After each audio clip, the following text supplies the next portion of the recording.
call is now being recorded. Okay. What would you say is your greatest talent or skill, and how have you developed and demonstrated that talent over time? Hint, Oh, hint. really?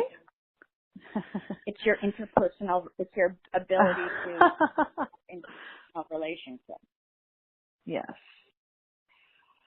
Okay. So just start talking about interpersonal relationships. Okay. How would you say, what would you say is your greatest talent or skill? How have you developed and demonstrated that talent over time?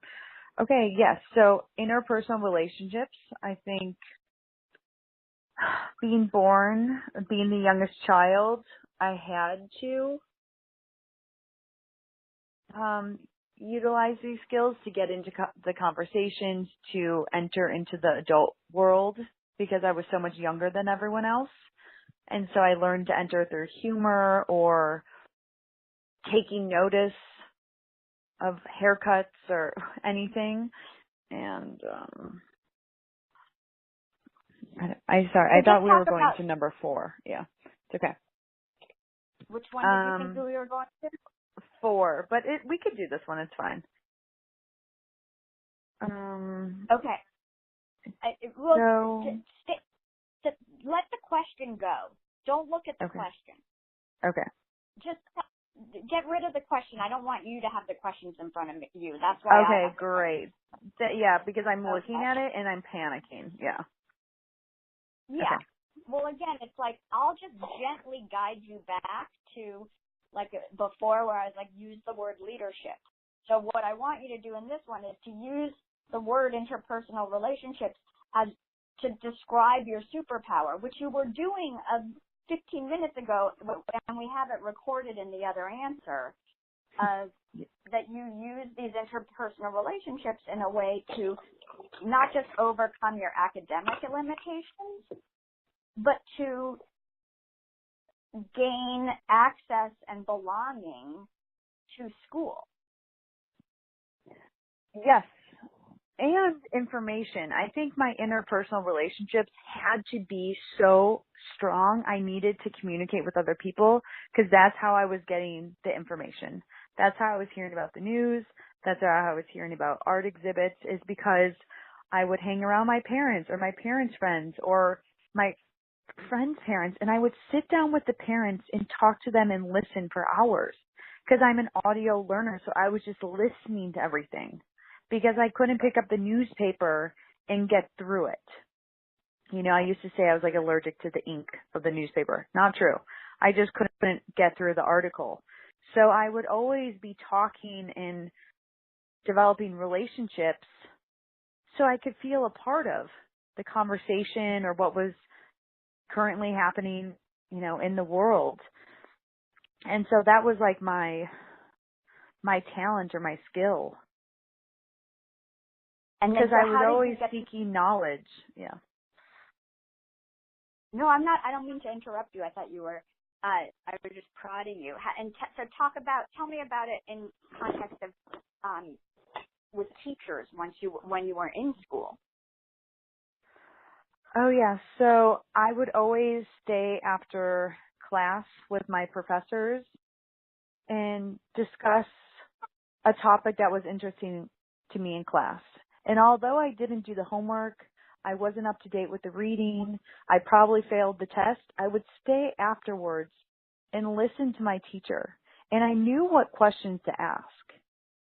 And they would fill it in for me. They would really give me a quick, you know, a quick summary of what we were studying in class. And it helped motivate me to really do the work, but then I would get home and not do it because I didn't have that support at home. You know, I was home alone. So it's like in a community or a group of learners, that's when I'm really actively engaged.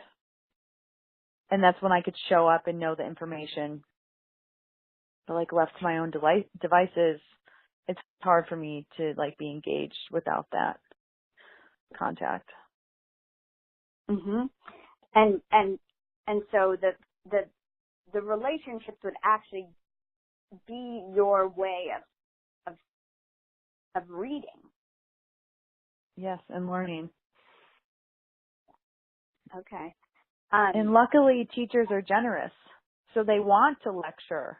You know, they would apologize for going on a rant. I'm like, oh no, please keep going. That's funny. Yeah. Okay. And then tell me a little bit about how that manifested in college, in community college. What did the interpersonal relationships look like with your professors in community college? How did you establish them? Well, I would always use office hours to go, you know, at first to discuss the syllabus and to try to find any parallel. So whether it was a New Yorker article or a connection through running a marathon, anything to feel bonded to them. And then so I would feel confident throughout the semester to visit the office hours or to stay after class and, you know, send emails to get extensions. And how did you feel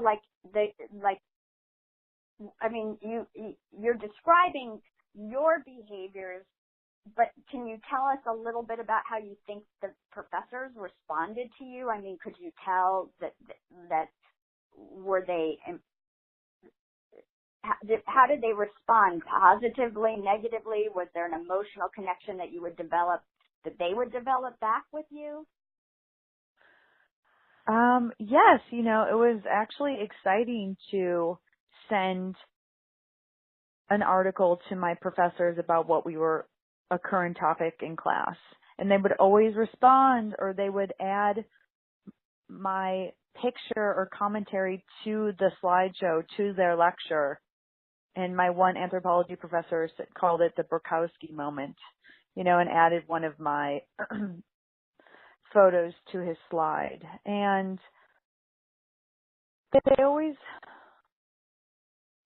welcomed my presence, and I feel I always did the extra credit because that was an activity outside of class.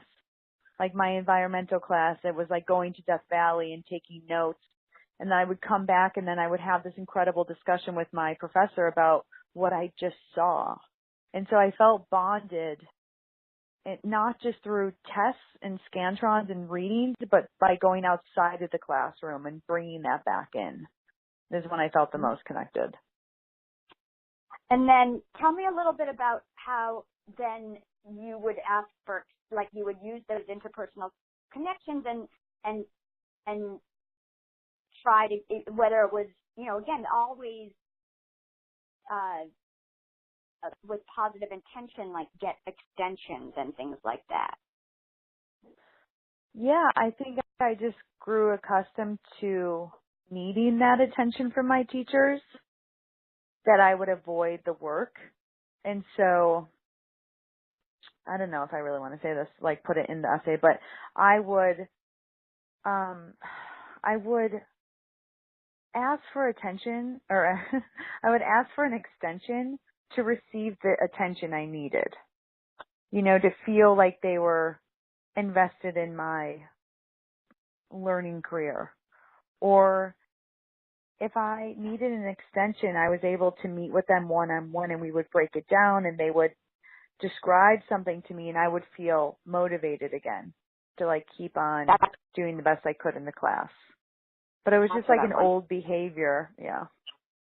Well, not really. It's almost like the extension, getting an extension was your version of getting an A.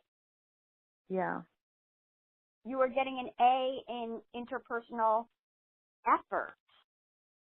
Yes. That they were, even though it didn't necessarily change your academic experience or outcomes, it was proof that you were valuable as a student to them, that they would give you this acknowledgement that you did deserve extra time, not because you were so bad, but because you were so invested. Yes, and I really needed their approval and support, like their permission to continue, you know. And Yeah. Their pep talk to finish, to push through to the end. I needed that one-on-one support. I think the extensions are, even if, as you said, you didn't actually end up taking them, are a really important way that you were able to gain efficacy from them. That even if the grades weren't there, that you were supposed to be there. If you weren't, they wouldn't have granted these extensions, you know? Yeah, and, I remember in high school running into one of my professors after finals during summer break, and I asked her, how did I do on my final? She's like, oh, honey, you got like you failed. You got like a 34%, but I passed you anyways. You're a great student. That's awesome. Like, you just did that on the final, yeah. I think, hold on.